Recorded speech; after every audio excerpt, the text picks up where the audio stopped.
Alright, so this is the tool inside of Camera Raw 5. It's called the adjustment brush. I'm going to go ahead and open up the image for this lesson inside of Camera Raw. And if you look in the top little toolbar up here, you'll see the adjustment brush. Now, before I even get to it, I do want to do a quick graduated filter. We talked about this in the last video.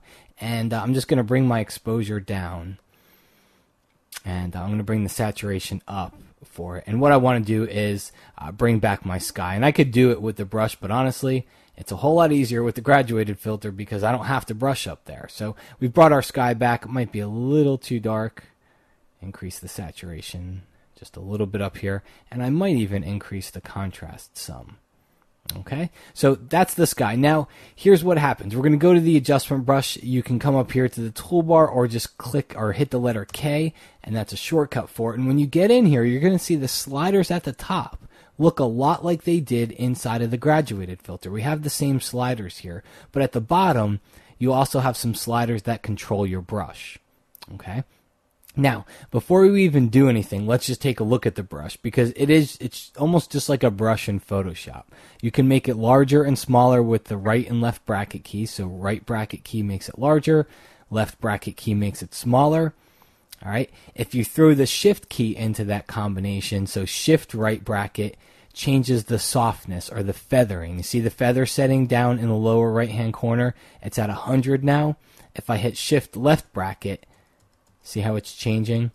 All right, and you see the solid outline in the middle of the brush, and you see the dotted outline on the outside. So that feathering shows you it's going to feather between the solid and the dotted outline. So a low feather setting here, it means it's going to be a very harsh edge brush, and a high feather setting means it's going to be a softer edge brush. Okay, and what we're going to do here is I'm going to bring the exposure up.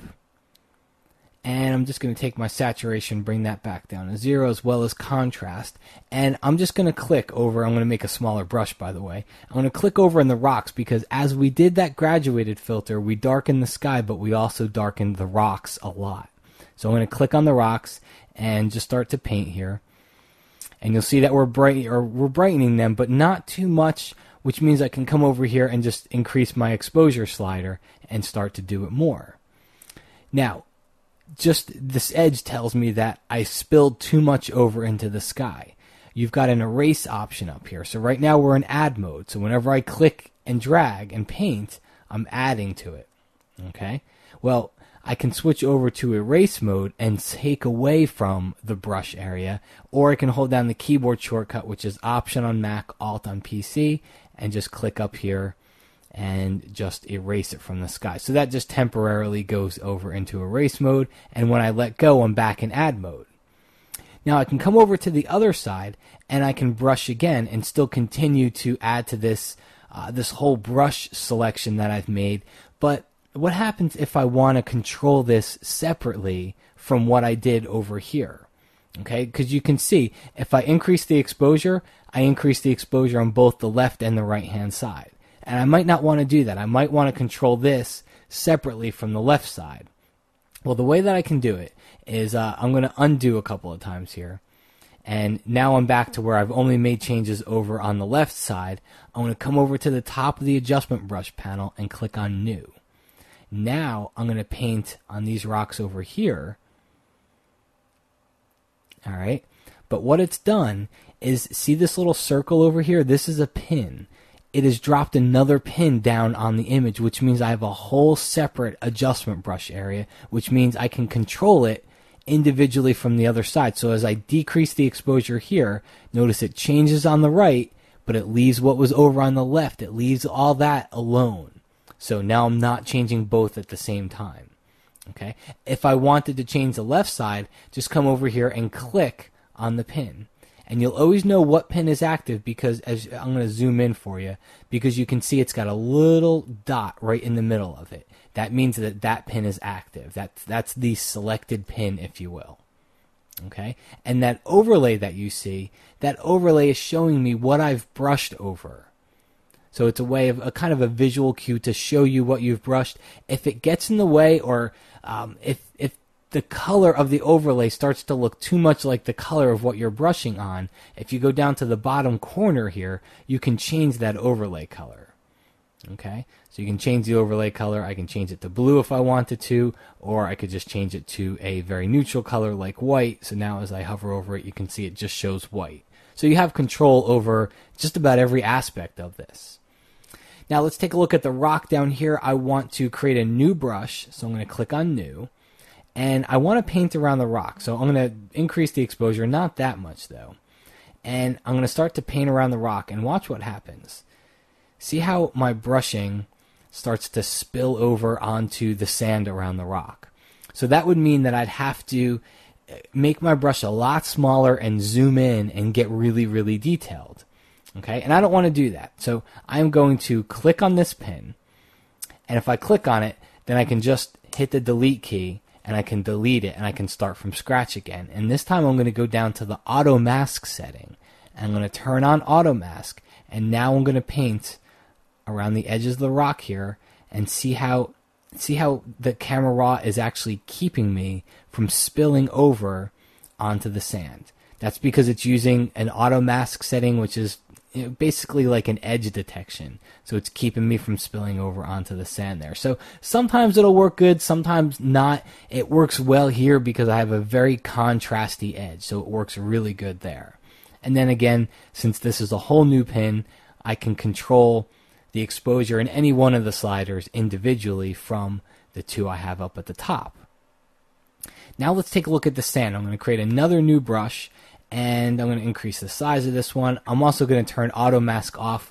Auto mask does make the brush more sluggish. So if you don't need it, don't leave it on, because it does take a little bit longer to paint. And I'm actually going to paint on the sand here, and I'm going to do it very, very quickly just to save time. Okay. And up until now, all we've really been working with is exposure. I'm going to bring the exposure down. I don't necessarily want to make it really bright, all right? But what I do want to do is bring some color back down there. So I can come down here to this color setting, and it's got a color swatch, and by default, it's set to this neutral white color. But I can click on the yellow color here, and I can bring some color back into the sand.